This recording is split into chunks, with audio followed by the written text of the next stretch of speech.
ਨੂਨ league ਦੀ ਹਕੂਮਤ ਤਾਂ ਚਲੀ ਗਈ, ਪਰ ਨੂਨ ਲੀਗੀ ਲੀਡਰਾਂ ਦੀ ਬਦਮਾਸ਼ੀ ਤੇ ਗੁੰਡਾਗਰਦੀ ਨਾ ਗਈ। अलीपुर चट्ठा दे रिहायशी मियाँ मोहम्मद फारूक होरी नून लीगी MPA आदिल बख्श चट्ठे की गुंडागर्दी तो तंग अपनी कहानी इंज सुनाते ने। मेरा एक रकबा अलीपुर चट्ठा कादराबाद मेन रोड के उत्ते वे, उस रकबे के पिछे आदिल बख्श चट्ठा नून लीग का जिहड़ा इसले MPA वे उहदा रकबा है। वो मेरा रकबा मैनू इस्तेमाल ही नहीं करन दे रहे सन, क्योंकि पिछले 10-12-15 साल तो ये नून लीग की हुकूमत होने की वजह तो इन्हां दे अपने सियासी असर रसूख है ने, इन्हां दी रिश्तेदारियाँ जिहड़े चिहदे शहबाज शरीफ के सैकटरी साहब और दीगर कई जिहड़े अफसरान ने उन्हां नाल इन्हां दी रिश्तेदारियाँ ने, जिन्हां दी वजह तो इन्हां ने हमेशा मैनू मेरे रकबे ते काम करन तो रोकी रखा है। मैं पिछले साल फिर हाई कोर्ट रजू करके हाई कोर्ट दरखास्त की थी कि मेरी निशानदेही की जाए ताकि मैं अपना रकबा जिहड़ा उहनूं वाह सका।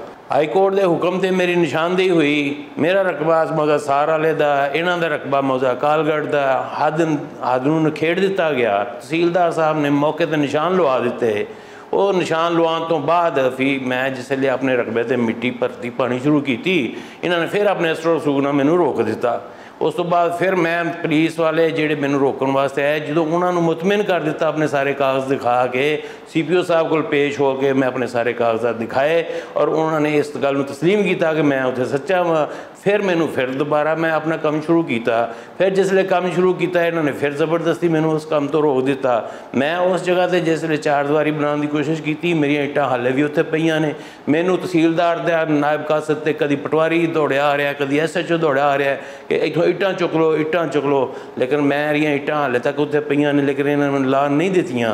और इस तो बाद जो मेरा निशानदेही मुकम्मल हुई है, मैं उस जगह नूं काश्त किया, उत्थे वाह कहे हल वाए ने, उत्थे मैं बाजरा बीजा है, उत्थे मैं काफ़ी सारे दरख्त लाए ने जिस सफेदा पॉपुलर और बकैना लाइया ने। मैं काफ़ी खर्चा मैं उहदे ते कीता और उन्होंने पौधों की आबियारी वास्ते मैं अच्छी मिट्टी जिहड़ी है वो बड़ी ज़्यादा पैसे भर के उत्थे पाई है। लेकिन मैनू थोड़े दिन पहले ईद तो कुछ दिन बाद 1 तारीख नूं सुबह मैं उठ के जिसले मैं अपने रकबे से गया जाके वेख्या तो सारा मेरे बाजा भी वग्या पिया और बूटे भी सारे दे सारे पुट के चोरी करके कोई लै गया। मैं उत्थे सारी तहकीक तफ्तीश की है तो लोगों ने मैनू ये दसिया कि सारी रात 2 बजे तक करती थे, सारा कुछ ठीक सी। कुछ दोस्त मिले ने जिन्होंने कहा जी सवेरे असी कोई 4 बजे के नाल इत्थों लंघदे हाँ पे तो एक ट्रैक्टर लाइटां बंद करके इत्थे हल वंदा ही पिया, 4-5 बंदे उन्होंने मोढे ते गन्ना भी सन तो वह बूटे पुटदे हन पे। उन्होंने बंदियां दी नेरा होने की वजह तो वो बंदे कहते हैं असीं उन्होंने ना पछाण सकते हैं, ना ट्रैक्टर वाले पछाण सकते हैं। और इस तरह इस नुमान की दरखास्त मैं जी है वो थाने भी दी है, लेकिन मेरी हाले तक कोई दादरसी नहीं हुई। नून लीगी MPA आदिल बख्श चट्ठा ने मियाँ फारूक होरां कोलों उन्हां दी जमीन जबरदस्ती खरीदण दी भी पूरी कोशिश की थी, पर कामयाब नहीं हो सके। जे मार्केट के हिसाब नाल तुहानूं ये पैसे दे देण आदिल साहब, रकबा पिछे इन्हां दा मार्केट के हिसाब नाल बयाना ते फिर तुहानूं की इतराज़ है? सरकारी निशानदेही के मुताबिक जदों फैसला मियाँ फारूक होरां दे हक च आया तो उहदे बारे च आदिल चट्ठे होरां ने की आख्या ऐ सुन लो।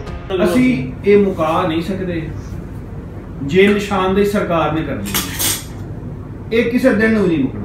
मियाँ फारूक होरी आखदे ने कि वो सियासी असरो रसूख रखने वाले आदिल बख्श चट्ठा नाल पूरे नहीं आ सकते, लिहाजा वज़ीर आज़म इमरान खान ते चीफ जस्टिस पाकिस्तान उन्हां नूं इंसाफ दिलान।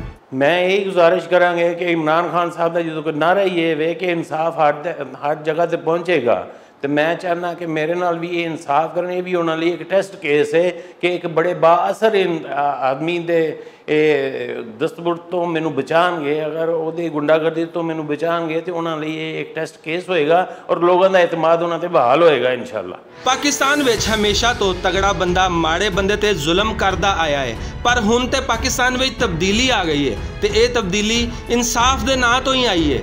वेखना ये वे कि मियाँ फारूक होरां नूं इंसाफ कदों मिलदा है। असगर अली, भुलेखा TV, लाहौर।